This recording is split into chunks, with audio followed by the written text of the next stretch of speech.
Good morning, everybody. Welcome into today's FreightWaves Now Community Spotlight. I'm Kaylee Nix, and it's Wednesday, so we get to check in with Alan Adler, host and writer of Truck Tech. And Alan, thank you for being here today. Today, we're not necessarily talking truck tech, but we're talking trailer tech.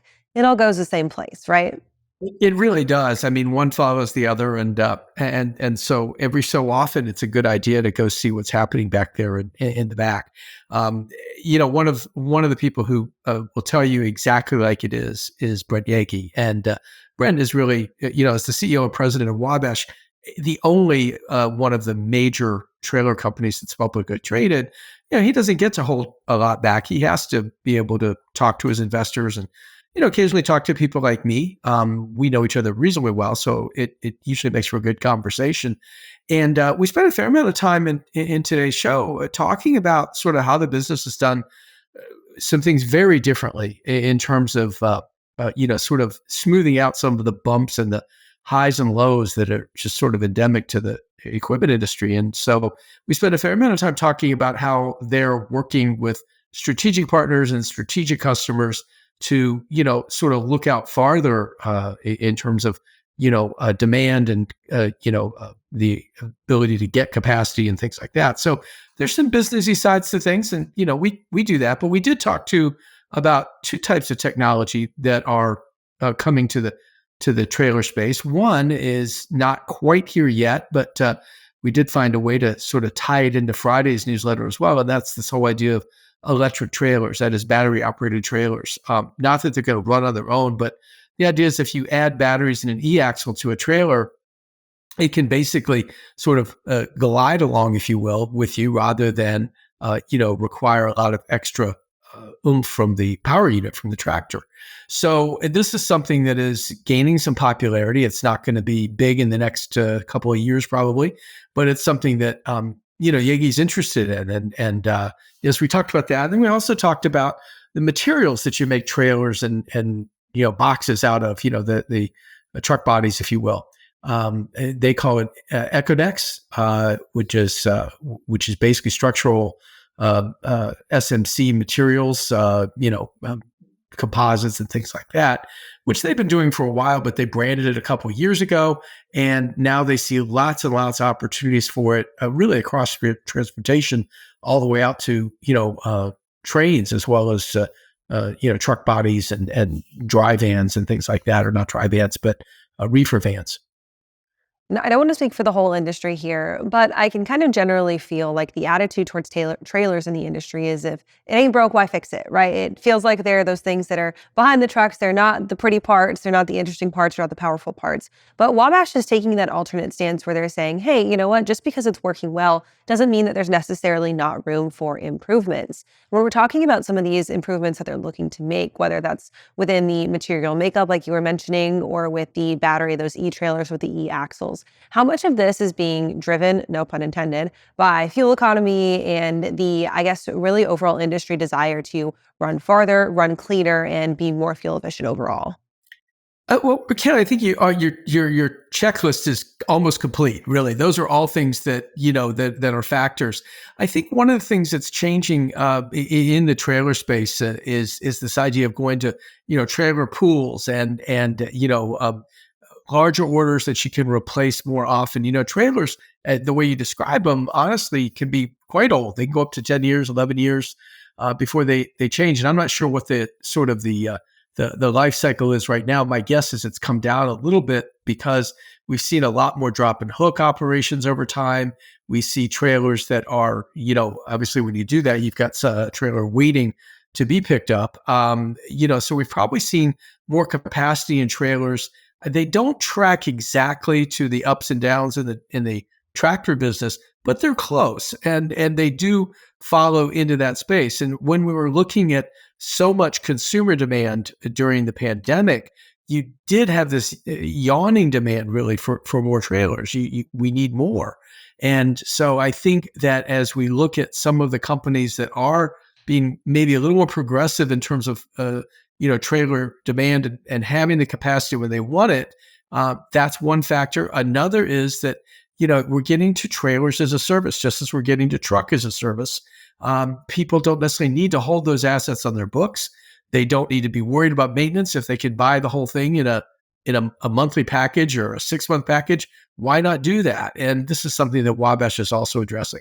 One of the questions I asked Brant Yaki in today's show, when it comes to this whole idea of longer contracts, I said, okay, no offense, but how come nobody's thought of this already?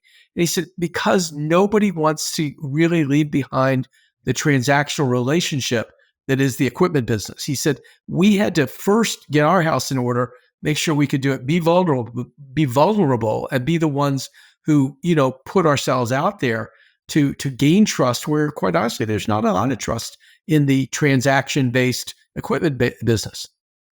So I think that it's interesting to hear this perspective from Wabash, and as you mentioned, the only publicly traded trailer producer out there. When we're talking about where they currently sit in terms of market space and trailer demand, obviously we know that them and the other big manufacturers are working through a pretty massive backlog of trailers that stem from the pandemic and from that consumer demand that you mentioned.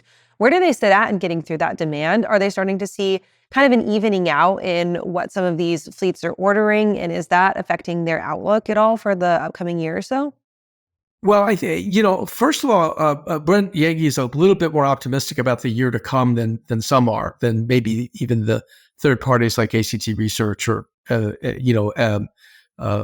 FTR are. And he said, by the beginning of 2025, he expects to see probably a 10 to 15% uptick in that space. Now, one of the things that they are doing by these longer agreements, which are multi-year agreements, is they are taking some of the bumps out of that ups and downs, and they can't do it all. It wouldn't work if you try to do it with everybody, according to Brant Yaki. But you can begin to address some of those things by having a longer lead time and capacity availability for people when they need it. If you are going into one of these sort of downturns, and we're hopefully coming out of one, but if you're going into one of these downturns and you still have capacity needs, you're going to get capacity first before someone who's doing it kind of, quote, the old-fashioned way. So I think in the case of Wabash, they're looking at everything they're doing differently. They've reorganized the entire business from being sort of a distribution-based business to one that has all the products in one place and then parts and service in another, allowing them to focus on, creative type approaches to the business. It's a complete remake over the last 3 or 4 years there. So you mentioned the trailers as a service model, which is coming forward in a lot of spaces, and specifically right here in Chattanooga, Tennessee. We've got a group called Repower that's right down the block from us, so we talk to them a lot. And I think it's interesting to look at this as well because it gives opportunity for capacity for those companies that are maybe looking for that dedicated space but not willing to own assets of their own. And I don't know if you have any insight on this, Alan, but any idea on how much capacity of brand new trailers being produced are going towards these trailer as a service, these trailer pools models versus that purely transactional? I don't know the numbers. The number of 15% sticks out to me for some reason. I think I read or heard that, maybe wrote it one time. The 15% range. It's not for everybody. There are companies.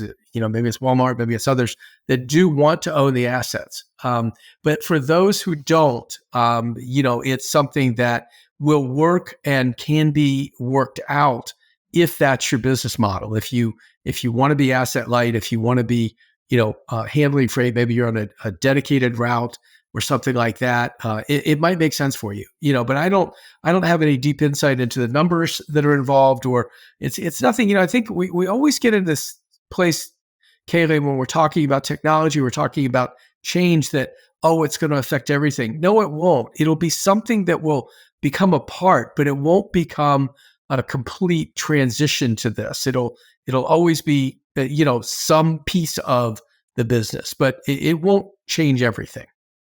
We're looking at a mosaic approach and not a complete and total replacement of the wheel. Right. Alan, thanks for joining us for this morning here on Truck Tech. The newsletter drops on Friday. Where can people go to find that?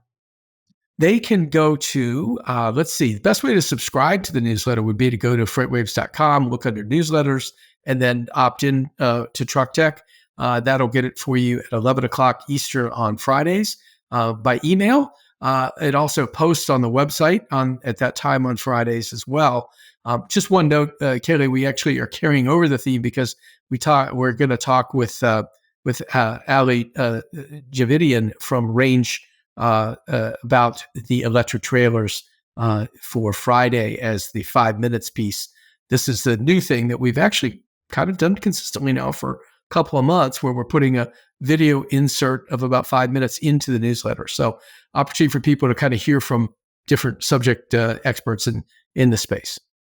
There you go. Subscribe at freightwaves.com and then keep watching FreightWaves TV right here. You can find the show this afternoon at 3 o'clock Eastern. Thanks for joining us this week, Alan. We will see you next week. Okay. Thank you, Kaylee.